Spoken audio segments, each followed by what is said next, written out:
जी नाज़रीन, press club भान में एक नौजवान असां वटि मौजूदु आहे जेको प्रेस क्लब भान पहुची हिकु एहतिजाज करे रहियो आहे हिकु कुंवार जे तलाश में ऐं पंहिंजो घर बसाइण जे लाइ, पंहिंजो घर आबाद करण जे लाइ, सुन्नत रसूल मूजिबि शादी करण जे लाइ हू सख़्तु परेशान आहे।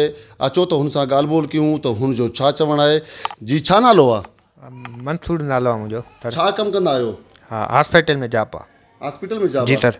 छा मसलो आहे भला? मसलो इहो ई आहे, शादी नथी थिए मुंहिंजी। शादी छो नथी थिए? हुते शादी नथी थिए इन करे पोइ अलाए छो लिखियो न आहे मथां खां। के रिश्तो ॾियण लाइ तयारु न आहे? न, केर ई नथो ॾिए। उनजो वजह छा आहे? उहो अॼुकल्ह दौड़ दौले पैसे वारनि जो, पैसे वारो माण्हू आहे त सभु को उन्हनि जो आहे। असांजो ग़रीब माण्हू जाप आहे, हर कंहिंखे ख़बर आहे भानसिदाबाद में भान हॉस्पिटल में जाप आहे, भई पुछा करे सघनि था। इन लाइ थोरो मसइलो इहो ई आहे। सरकारी अस्पताल भान में तव्हांजो जॉब आहे? हा, घणी आहे सैलरी? घणी आहे? 35,000 सैलरी आहे। पोइ नौकिरी हुजण बावजूदि तव्हांखे रिश्तो केरु ॾियण लाइ तयारु न आहे, उनजो वजह छा आहे? इहो ख़ुदा खे ख़बर आहे, इहे का नथो चइजी सघे, ख़ुदा खे ख़बर आहे। हाणे तव्हां छा था चवणु चाहियो? माना इहो ई था चवणु चाहियूं त बसि थी वञे किथां कमु त सुठी ॻाल्हि आहे। इन करे असां हिते मजबूरी में पहुता आहियूं। उमिरि घणी आहे तव्हांजी? 28 साल आहे सर। 28 साल एज आहे मुंहिंजी। अच्छा जी सर। पोइ रिश्तो न थियण सबबि केतिरा परेशान आहियो तव्हां हिन वक़्तु? यानी इहो परेशान आहियूं, बसि चयूं था त कुझु थी वञे त कमु सुठी ॻाल्हि आहे। माना न बि साईं हुकुम आहे त माना पंहिंजे हक़ जे मथां माण्हू वञे, सुठी ॻाल्हि आहे। ॿिए किथे ग़लति कमु आहे। पोइ सरकारी नौकिरी हुजण बावजूदि पोइ बि तव्हांखे रिश्तो नथा ॾियनि, किथे पंहिंजे मिट माइटनि वटि विया आहियो तव्हां? विया आहियूं, पर उहो था चवनि त ग़रीब तव्हां पैसो हुजे असां वटि, पैसो तव्हां हुजे, पैसो असां न आहे। इन करे थोरो पोइते थी विया आहियूं। इन लाइ असां हिते पहुता आहियूं मजबूरीअ में।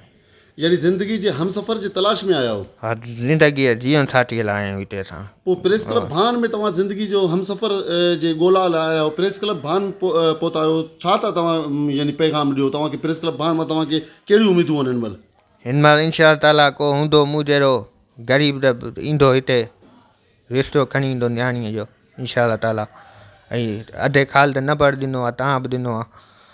थी सघे हिते ई कमु थी वञे अॼु या सुभाणे। जेकर शादी थी वई त घरवारी खे केतिरो ख़ुशि रखंदे? ख़ुशि रखंदोसांसि इलाही, एतिरो रखंदोसांसि एतिरो बसि चई नथो सघां। ख़ुशि रखंदोसांसि, इलाही ख़ुशि रखंदोसांसि, इलाही रखंदोसांसि ख़ुशि। जेतिरी मुंहिंजी हैसियत आहे न उन मुताबिक़ एतिरो रखंदोसांसि। जी नाज़रीन, अवां हिन नौजवान जा ॻाल्हियूं ॿुधा।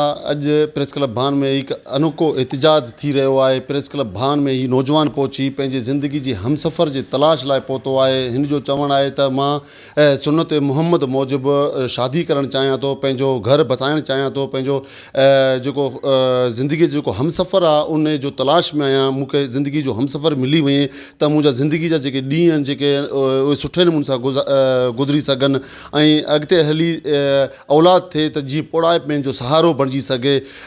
ज़रूरत उन ॻाल्हि जी आहे त हीउ नौजवान जेको सरकारी नौकिरी हुजण बावजूदि हिनखे रिश्तो न आहे मिली सघियो, जेकॾहिं हिनखे रिश्तो मिली वञे त हू पंहिंजो ज़िंदगी आसानी सां गुज़ारे सघे ऐं घर पंहिंजो आबाद करे सघे। जी।